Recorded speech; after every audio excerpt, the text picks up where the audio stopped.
Greetings everyone and welcome to the ARWare Enterprise training. In the next few minutes, I will be demonstrating how our product works and provide you with a walkthrough of our management console system. Before I proceed, I'll just go ahead and briefly discuss about what the ARWare Enterprise is. So let's move on first.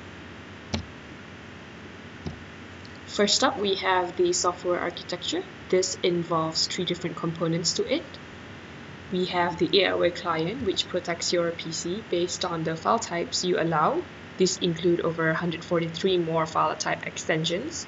It comes with its own client download facility for when the user wants to upgrade or downgrade the client version, and can be achieved remotely without having to be present on site. And finally, it comes with a predefined whitelist, which is a list of program names you wish to be exempted from being blocked. This is optional, meaning you can choose not to have it run upon deployment. Then we have the backend server, which handles all the APIs involved. And finally, we have the management console itself. The console enables users to manage all of the client's general settings, the file types blocked, and the client version itself. You also have the option of protecting and unprotecting the client remotely, as well as add blocked programs to the whitelist. The ARWare client supports the following operating systems: Windows XP, Windows 7, Windows 8, and Windows 10. The required application stack for the console and server to run on is Tomcat, MySQL, and RabbitMQ. Upon packaging, the ARWare client comes with a customer license and an already pre-built whitelist. We best recommend installation to be deployed using our pre-built Docker images, inclusive of the ARWare console and server themselves, the database server, and the AMQP broker. So, where do you start? From the initial client registration, it will automatically register at console side. All the client's PC protection pattern, which file types you wish your customer to block, will be inherited as well. If you choose to run the installation with a pre-built whitelist program, that will also be populated at the console. Of course, this is not the only way the user can register their customer. They can also set up the customer through console. And once the installation runs on PC, the client's details will appear at the console under the Devices tab, which I will demonstrate later. Okay, so now that we have completed that brief presentation, let's move on to the actual console.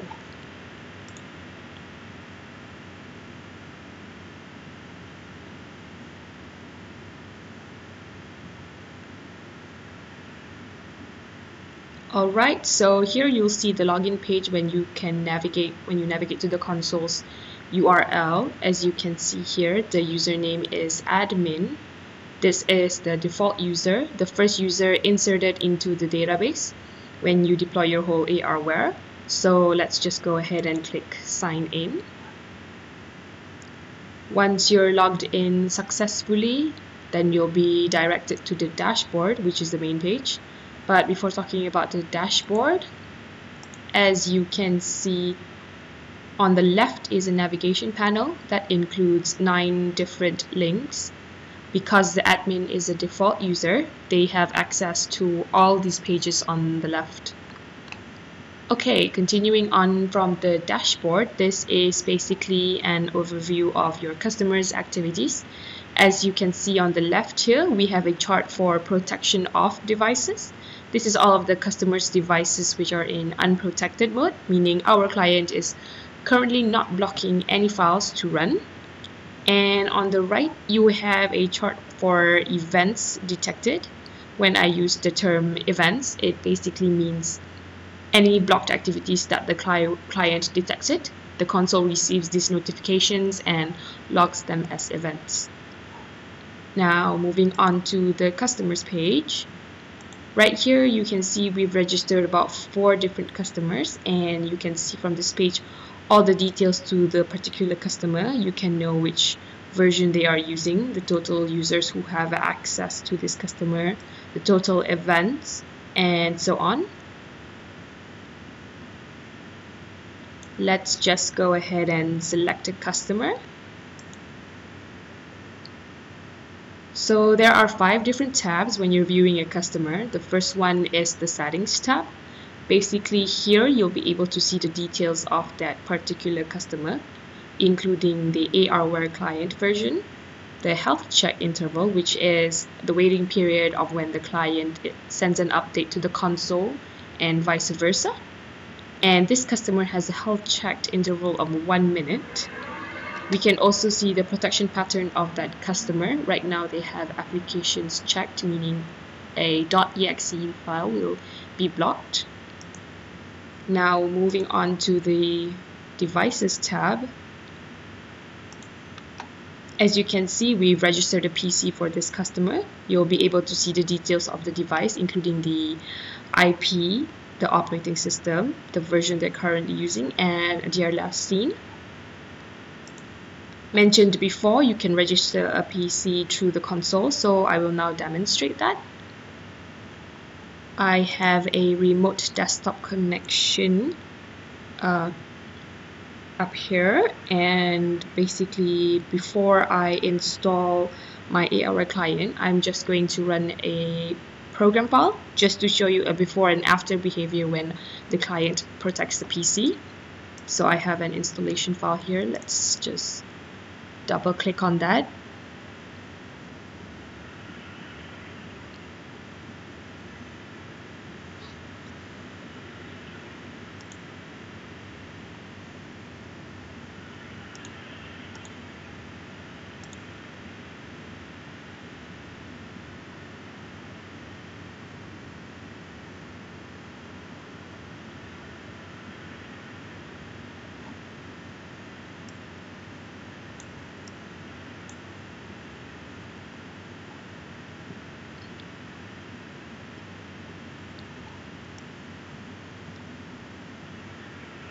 As you can see, the program successfully installed and can be run.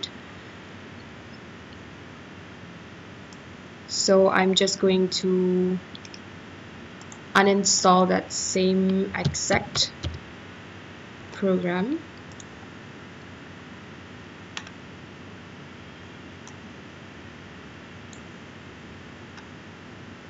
And try to execute it again after our client has been registered.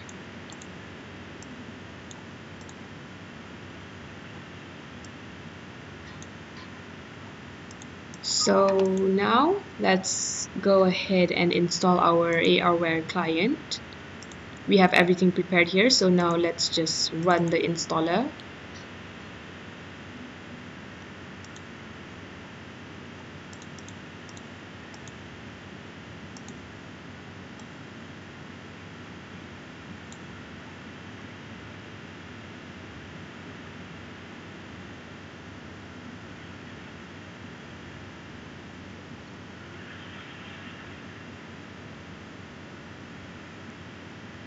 And there on our left, you can see the PC has been registered on the console. And you can also see the icon here. Right here on top of the notification, we have one new notification. This is that PC. It's trying to run this exact installer.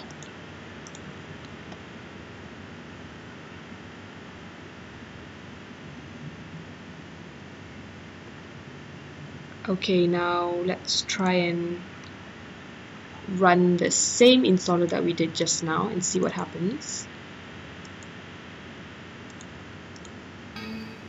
Okay, now it's being blocked, meaning our PC is protected and this .exe will not be able to run anymore. And it also shows up in the notification saying, oh, this specific program was trying to be created and it's currently blocked. Okay. Besides that, on the console, we can also change the status of our device. Right now, our clients are in protected mode, so let's select the same exact one and set the status to unprotect.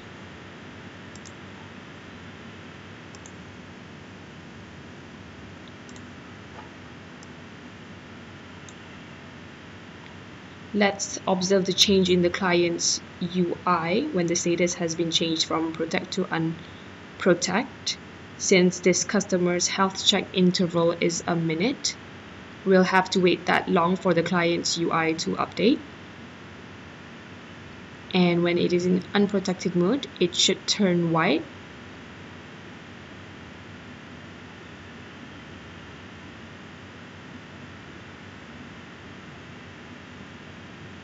And there it is. It is now unprotected. This PC, meaning if we run the same exact program installer just now right here, it would be able to run.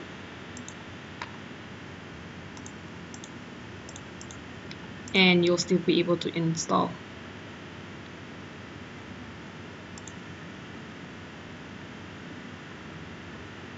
You can also change the device status to disable. And I've already have a device disabled right here on the trash tab. When you disable a device, it will be moved here. What it means by disabled is whenever the user changes the customer's settings, be it health check interval, protection pattern, or even client version, this specific device will not receive any of the changes until you enable the device again.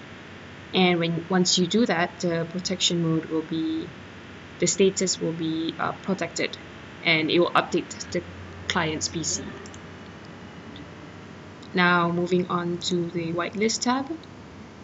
Here we have two whitelisted program names. This was inherited from a pre-built whitelist. Here you can choose to remove any of the existing programs, and once removed, every time a PC tries to run that program, it will be blocked and a notification will be appearing right here on the top right corner.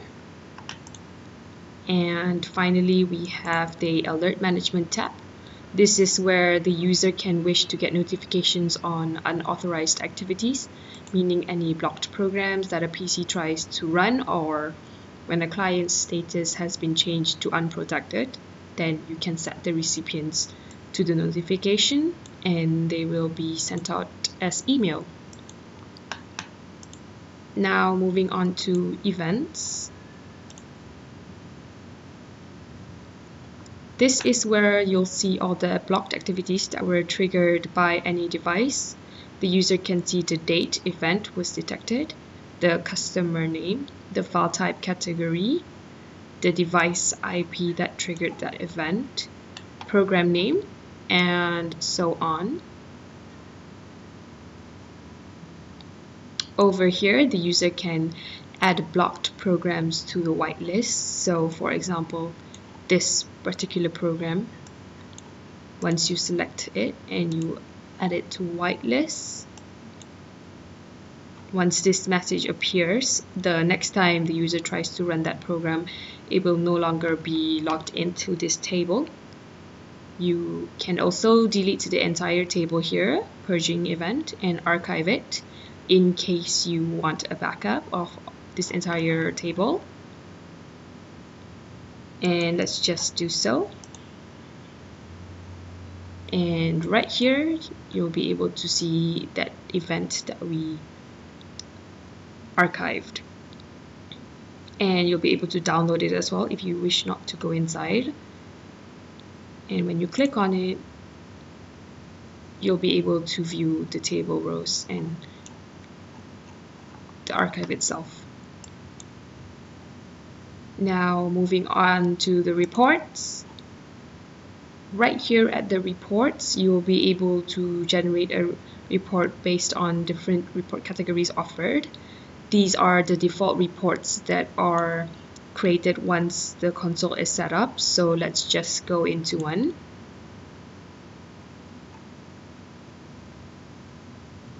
Here you can see we have a report of the total events detected for today, 31st of July. And you can see here the customer and the time at which the event was triggered. When you scroll down, you'll see more detail on it. When you click on the Edit Report button, you'll see the report details and the category selected, as well as the interval. There are 12 report categories. Just like the customer, you can also send out the report if maybe your management wishes to get a monthly report of this data. And then we'll move on to the applications. At the applications page, you can see the different client version already uploaded to the console. The details of the URL and hash column will be provided to you by our company representative. And once user receives this information, they can then add the client version. And once it's added, it'll be ready for downgrading, or upgrading the client. A big emphasis of the feature is how we are able to remotely upgrade or downgrade client version. Moving on to the user management.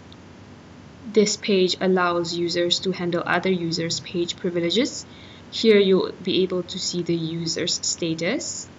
Right here we have Fatin, she's offline, and Kanye is a new user, has not even logged in, and Rick has been locked out of his account, maybe because he tried so many times to he tried logging in with a wrong password.